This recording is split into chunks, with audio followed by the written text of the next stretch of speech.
Alright, what's going on everybody? Anime Rainbow back with another episode. Today we'll be discussing Boruto Chapter 72.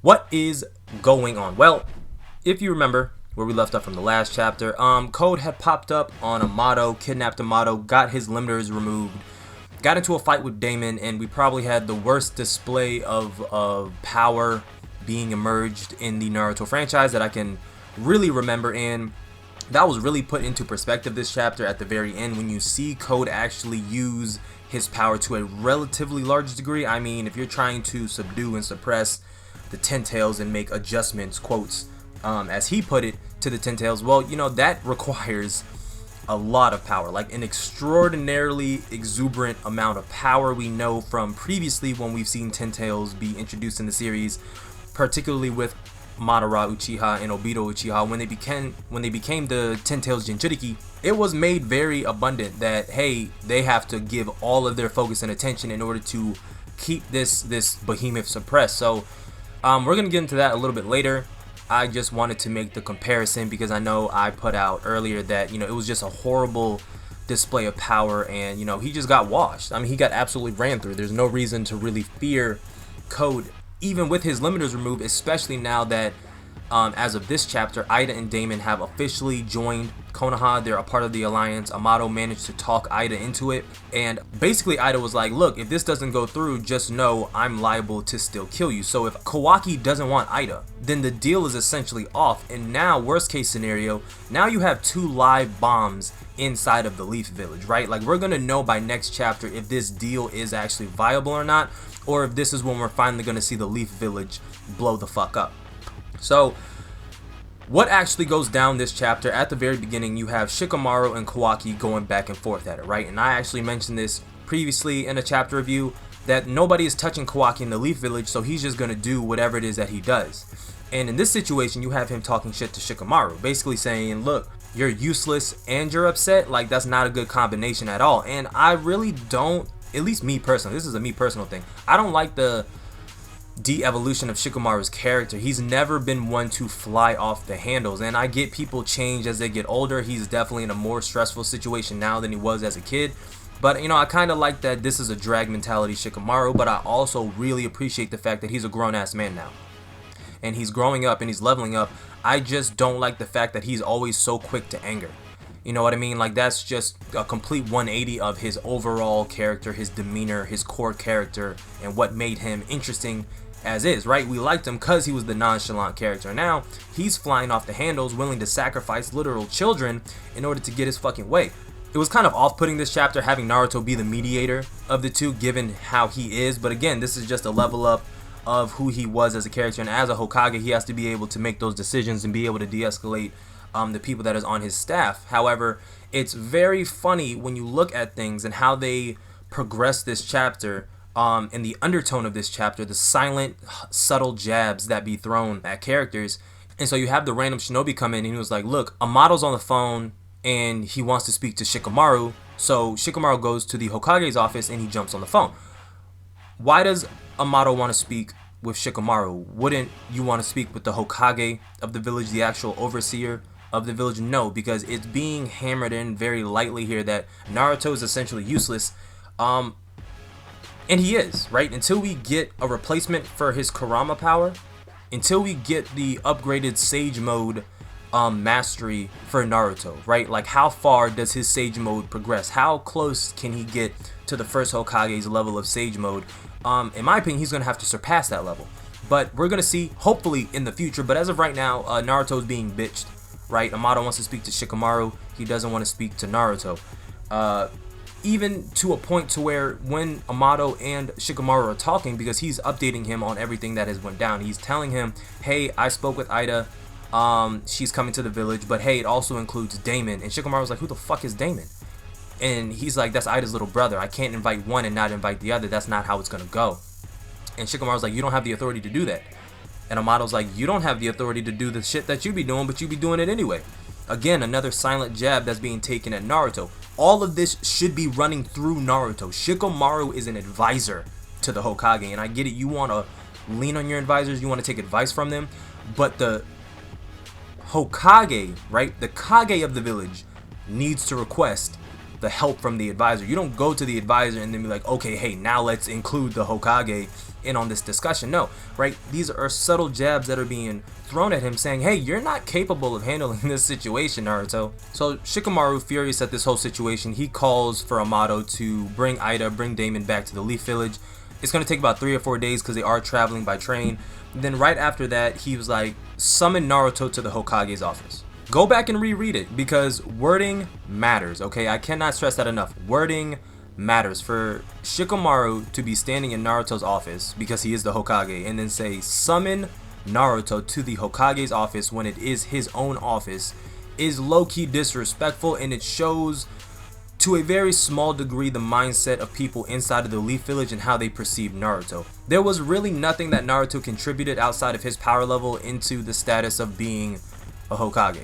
Alright, I'm sorry if you feel otherwise, but just how he was always set up, the only thing he contributed was his power, much like the first Hokage. And that's why the first Hokage had Tobirama as his advisor, because he handled literally anything that involved the brain, strategy, and policy. Tobirama handled, right? So that was the role that Shikamaru would come into and fulfill. But now, because Naruto has lost his power and he doesn't have, or we haven't seen how far he's progressed in his Sage mode, I mean, it's not even a comparison. They tell you right out in the series that Kawaki is the strongest in the village, meaning he supersedes Naruto. So yeah, like, Naruto is being disrespected on a major level, even by characters within inside of the series. I just found that interesting. But since then, he says, summon Naruto to the Hokage's office, bring me Team 7 and bring me Kawaki as well. Wording matters. He's not including Kawaki when he says bring me Team 7, even though we know that Kawaki is a part of Team 7. So Boruto, he catches wind of this news. We flash over to the house. He's getting ready to head out the front door, and this is when Hinata like pops in and is just talking with him, right? Like a mom would do to her son. However, she brings up the fact that, you know, one of her biggest fears is that he's not gonna make it back. Alright? And Boruto ever so casually says, hey, don't even worry about it. I've died once. It was fine. I'll just come back. Okay, so again, death is not on the table in this series. It really never is. I mean, you know, you always know your main protagonist is going to have that level of plot armor, except you really never see them die and then come back to life to really solidify the fact that there is very little danger posed on this character. But I do like the fact that they're taking an alternative angle to this. Death is not what you should be worried about for this main character. It's the possession, and that does come up in this chapter when we do see Momoshiki make his appearance and having that heart-to-heart with Boruto. But for the most part, he tells his mom this, and Hinata starts to cry. I mean, as you would expect, she was a ninja too, so you think she wouldn't do that in front of him, considering how that may make him feel. But she lays it all out on the table, and Himawari comes around the corner after Boruto leaves the front door and was like, hey, if I became a ninja too, would you worry just as much? And Hinata's just like, Himawari, right? Just stunned the fact that she wants to be a ninja. But I mean, hey, she's already knocked out her father, so she has great potential. She has a very high ceiling for the level of badassery that she could be in the near future. So now that Boruto has already left, he's out the front door, Momoshiki pops up and basically lays it all on the table to Boruto, basically telling him what's what. Hey, don't worry about it, right? The karma mark, that was just one avenue, but if you fall into enough despair and you lose control, the same effect is going to take over, similar to what we had with the tailed beast with the nine tails, right? If you get to such a low point in morale, right? If you get to such a point of basically knocking on death's door but not actually dying, that is when Momoshiki has that ability to take over. And considering that Boruto is now 100% Otsutsuki, it's only a matter of time. The effects are still going to be the same, whether he takes him over via karma mark or whether he just takes over his psyche. It doesn't bother him. And this actually brings credence back to the whole situation that we had with Jigen and how, or with Ishiki, and how he managed to take over Jigen's body. He didn't have to infuse the karma mark into him. He just took over his psyche. So now with Boruto coming to that realization that this is not all over, right? It's just not a free ride of power that he previously thought it was. He basically has to be the strongest at all point in time, because if you ever fight somebody that is able to bring him down to a point that allows Momoshiki to rise up, it's GG's for everybody in the vicinity, friend and foe alike. And this point is hammered in even more as Sarada and Mitsuki show up to see Boruto as he's having this conversation with himself, right? Because Momoshiki is inside of him, so he's really arguing with himself in this moment. And Sarada misreads this entire situation. She thinks that Boruto was fired up for the mission because it's their first mission in a long ass time, right? They've been on hiatus this entire time due to the threat of Code being out there and being unsure about Kawaki and Boruto's karma marks and not knowing exactly what's going to happen. So this is their first official mission as a team. It's going to be very interesting to see just how far Sarada and Mitsuki have progressed in terms of training, because they have definitely fallen very far behind in terms of power scaling. I mean, Kawaki's the strongest in the fucking village, right? Sarada and Mitsuki really need to be trying extra hard to not die on these missions, just because of everything that is happening with Code and how strong he's gotten. I mean, we're gonna have to talk about that in a second, because the very last part of this chapter is you see Code returning back to where the Ten Tails was sealed away. Alright, we find out this chapter is that he does not possess the innate ability to travel to the dimension where the Ten Tails is. When Jigen had brought him there that one time, he laid some claw marks down, and that is what allows him to travel to and from that dimension with the Ten Tails. Alright, now since Sasuke lost his Rin and Sharingan, he can't travel to that dimension. But since Boruto is now a full Otsutsuki and Kawaki possesses Otsutsuki's powers and is on his way to becoming a full Otsutsuki, they will potentially develop space-time ninjutsu that allows them to travel to that dimension, gaining access to the Ten Tails and whatever else secrets are within that, you know, pocket dimension of the Otsutsuki clan. Right? So his plan, now that his limiters are removed, okay? First off, prior to his limiters being removed, he had a severe limitation on how many claw marks he could have down at one time and the maximum space that they encompassed. Since his limiter has been removed, he no longer has that, okay? We don't know what his actual new limitation is, but the fact that he was able to cover basically the entire surface of the Ten Tails in claw marks and also suppress the Ten Tails to a degree that allowed him to create ten-tailed clones, I can only imagine how devastating this man truly is. Then when you look back in hindsight to his fight against Damon just last chapter, you're like, if you had this much power to subdue the Ten Tails, keep that in mind. Like, the Ten Tails is massive in comparison to the other tailed beasts, okay? This thing is huge. So you're able to do that on your first try and pop out, you know what I'm saying, a good number of clones. But you get mollywopped by Damon. I'm just having trouble really assessing the power level of characters in this series. Like, take the Ten Tails clone, for example. How strong are they actually? Because, you know, you popped up some clones, so you would imagine, okay, it's not as strong as the whole Ten Tails, but since it's compact inside these humanoid bodies, and you sprinkle on Code's chakra on top of the Ten Tails chakra, and we know Code is stronger than Jigen, so you have chakra that's stronger than Jigen mixing with the Ten Tails chakra. How strong are these motherfuckers? You know what I mean? Like, Kawaki, fine, he may be able to throw hands with them. Boruto, fine, may be able to throw hands with them. Sarada and Mitsuki might not be able to throw hands with them. Maybe on a one-on-one or a two-on-one situation, but if he just sends the entire Ten Tails army after them, I don't see them realistically coming out as victors. It's going to be a display of power on Sarada and Mitsuki's part, but I'm just under this impression that it's going to be too far of a jump up in terms of power scaling for it to be realistic. Mitsuki's always had that Sage mode that's been displayed in the early chapters and early episodes of the series, specifically during the tuning exam, so that's always in the back of my mind for him. But Sarada is definitely going to be a massive leap in power when it comes down to this, because the clones that he made aren't just normal Ten Tails clones. They also are infused with his claw marks, so the clones can also move through the claw marks and do the space-time ninjutsu just as he does, right? These are massive threats. So again, all of this just flashes back to the first episode of the anime. I'm going to throw the picture up because I'm going to be referencing it all the time throughout my reviews, because it's coming up on this moment. All these bad decisions that Naruto has made, all of these bad decisions that Shikamaru has advocated for, are all starting to pile up. You have the threat, you know what I mean? Like, I know I'm jumping around, but go back to when Shikamaru allowed for Ida and Damon to be in the Leaf Village. You don't see that as a problem? As smart as you are, Shikamaru, do you really think, bruh, come on, dog. As smart as you are, do you really think Kawaki is gonna go for dating Ida? No, not even to just play along. No. And the last thing I really want, this video is getting really long, so if you made it this far, thank you.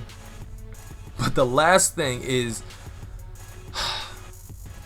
we know the destruction of the Leaf Village is coming, alright? They can't renege on that now. It has to happen. The Leaf Village is going to be destroyed for a second time.